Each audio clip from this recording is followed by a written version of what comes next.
Welcome to Drmummycakes. Today I'm going to be sharing with you my recipe for these amazing Lotus Millionaire shortbread. For this recipe, you'll need Biscoff biscuits, dark chocolate, white chocolate, butter, and my delicious homemade caramel. I have a recipe that will show you how to make homemade caramel, which is so much better than caramel that you buy in the store.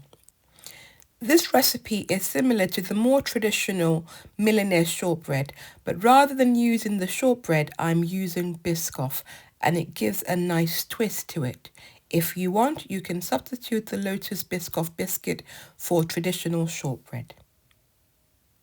First, start off by lining a square baking tin with parchment paper. Next, put your biscuit into a Ziploc bag and use a rolling pin to bash it all up until you have nice fine crumbs. Alternatively, put the biscuit in a food processor, whiz it until you create biscuit crumbs. This is the consistency you're looking for. Next, measure up your butter and melt it in the microwave. Melt it in bursts of 30 seconds, and this amount should take roughly about a minute to melt. Put your biscuit crumbs into a bowl, and then you're going to add your butter into the biscuit, and you want to mix it together until you have a nice crumbly wet biscuit mixture. Thank you for all my subscribers. If you haven't joined the tribe of home bakers making amazing cake, please hit the subscribe button. I post a new video every Wednesday, and I have lots of great tutorials that will help you learn how to make amazing cakes. Next, pour the biscuit crumbs into your tray, and you want to spread it evenly across the bottom of the tray.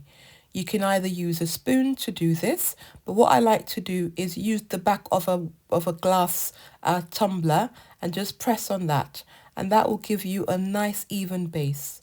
Put it in the fridge for about 30 minutes until it's nice and solid. Next, we're going to spread a layer of caramel onto the shortbread, which is now more solid. So I brought it out of the fridge, and you can see it's solidified because the butter has now become more solid. Spread a generous helping of the caramel onto the surface and use the back of a spoon to spread it so that it's coating all the biscuit. Just look how beautiful that caramel is. If you haven't made homemade caramel, you are missing. It's so easy to make, and it's absolutely delicious.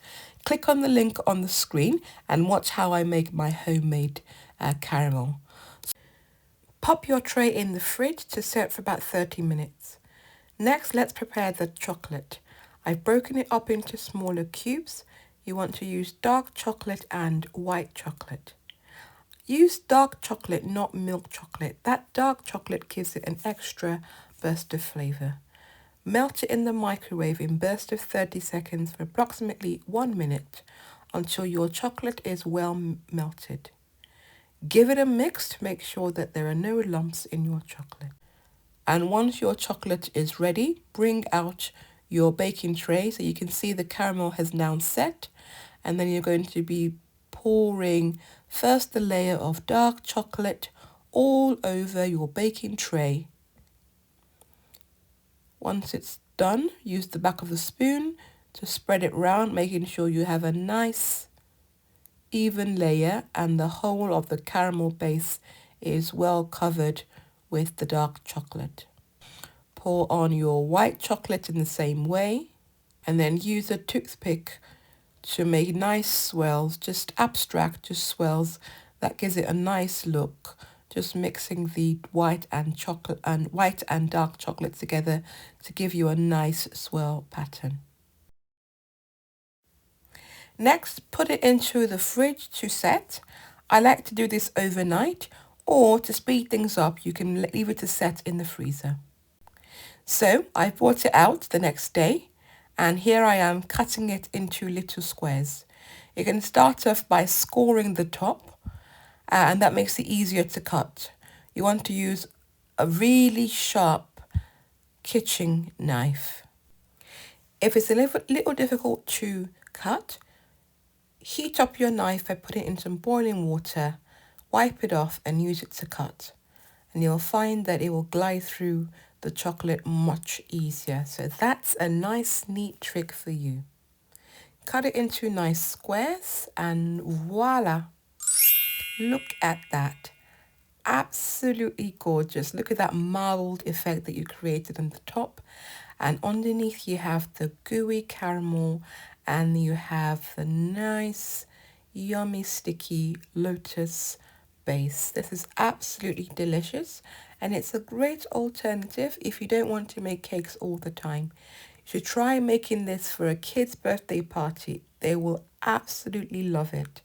So I hope that you've enjoyed this tutorial and I hope that you will try this at home. Don't forget to subscribe and I will see you next week. Thank you. Bye.